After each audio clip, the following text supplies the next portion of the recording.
محترم احبہ، نماز کسی حال میں معاف نہیں۔ بیماری کی حالت میں بھی نماز فرض ہے۔ کھڑے ہو کر نہیں پڑھ سکتے تو بیٹھ کر پڑھیں، بیٹھ کر نہیں پڑھ سکتے تو لیٹ کر پڑھیں، پانی نہیں ہے تو تیمم کر لیں۔ نماز تو میدان جنگ میں بھی معاف نہیں ہے۔ محترم احبہ، نماز چھوڑنا تو بہت بڑی بات ہے، تارک الصلاح ہونا تو کجا۔ ہمارے اسلاف تو اس تصور سے بھی ڈرتے تھے کہ کہیں نماز میں سستی کرنے والوں میں ان کا نام نہ لکھا جائے، یا نماز ضائع کرنے والوں میں ان کا شمار نہ ہو جائے۔ حضرت عبداللہ ابن عباس رضی اللہ تعالی عنہما کی آنکھ میں پانی اتر آیا۔ لوگوں نے عرض کیا کہ اس کا علاج تو ہو سکتا ہے، لیکن چند نمازیں قضا ہو جائیں۔ آپ نے فرمایا یہ نہیں ہو سکتا۔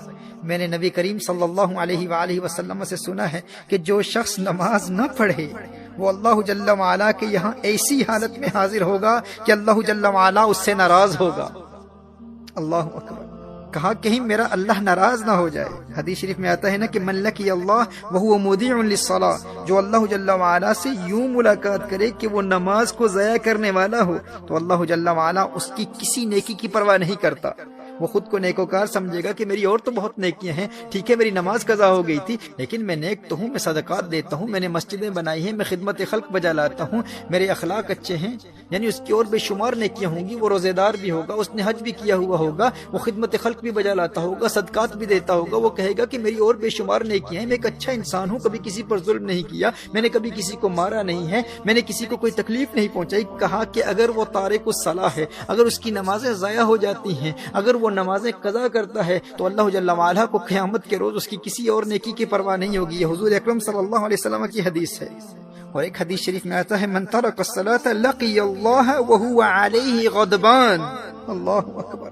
کہا کہ جس نے نماز ترک کی قیامت کے روز وہ اللہ جل وعلا سے اس حال میں ملے گا کہ اللہ اس سے ناراض ہوگا اور اس سے اللہ کے غضب کا سامنا کرنا پڑے گا۔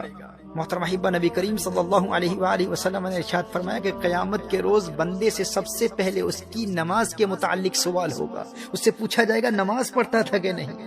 اور ایک روایت میں ہے کہ وہ قیامت کے دن اس طرح آئے گا کہ اس کے چہرے پر 3 سطروں میں لکھا ہوگا۔ پہلی سطر میں لکھا ہوگا اے اللہ کے حق کو ضائع کرنے والے، اور دوسری سطر میں لکھا ہوگا اے اللہ کے غضب کے ساتھ مخصوص، اور تیسری سطر میں لکھا ہوگا کہ جس طرح تو نے دنیا میں اللہ کے حق کو ضائع کیا اسی طرح آج تو اللہ کی رحمت سے مایوس ہوگا، آج تو اللہ کی رحمت سے مایوس ہوگا۔ میں حضرت ابن عباس رضی اللہ تعالیٰ عنہما کے حوالے سے عرض کر رہا تھا کہ آنکھ میں پانی اتر آیا اور لوگوں نے عرض کیا کہ اس کا علاج یہ ہے کہ چند دنوں کی نمازیں قضا ہو جائیں گی۔ فرمایا یہ نہیں ہو سکتا، کیونکہ میں نے نبی کریم صلی اللہ علیہ وسلم سے سنا ہے کہ جو شخص نماز نہ پڑھے وہ اللہ جل وعلا کے یہاں ایسی حالت میں حاضر ہوگا کہ اللہ اس سے ناراض ہوگا۔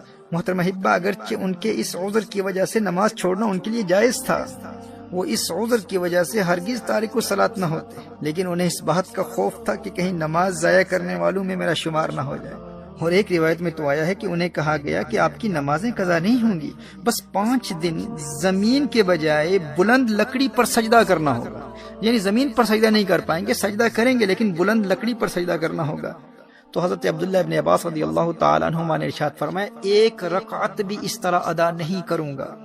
میرے دوست، جسے سجدے کی لذت مل جائے وہ کہتا ہے کہ بھائی بینائی جاتی ہے تو جاتی رہے، لیکن ایک سجدے کی لذت سے جو روشنی اور بینائی دل کی آنکھ کو ملتی ہے اس کا مقابلہ و موازنہ ماتھے کی آنکھ کی روشنی سے کہاں کیا جا سکتا ہے۔ وہ ایک سجدہ جسے تو گراں سمجھتا ہے 1000 سجدوں سے دیتا ہے آدمی کو نجات، وہ سجدہ روح زمیں جس سے کانپ جاتی تھی اسی کو آج ترستے ہیں ممبر و محراب۔ ویسے تو مسجدوں میں ہزاروں سجدے کرنے والے ہوتے ہیں، لیکن جس سجدے کو آج ممبر و محراب ترستے ہیں وہ سجدہ کون سا ہے؟ یہ وہ سجدہ ہے جو اس قدر انہماک کے قلب اور حضوری قلب سے ادا کیا جاتا ہے کہ بندے میں ایسی انقلابی روح پیدا کر دیتا ہے کہ بندہ در در کی ٹھوکریں کھانے سے ہمیشہ ہمیشہ کے لیے آزاد ہو جاتا ہے۔ در در دیے در در نالوں در بن جا ایک دردا، چول کتا کیوں اخویندہ ہیں در بن وقتاں وردہ۔ جب وہ ایک در کا در بن جاتا ہے پھر اللہ جل وعلا اسے در در کی در در سے ہمیشہ ہمیشہ کے لیے آزاد کر دیتا ہے۔ جب وہ اللہ کی بارگاہ کا منگتا بن جاتا ہے پھر کسی اور کی بارگاہ میں جولی پھیلانے کی حاجت کبھی پیش نہیں آتی۔ در در دیے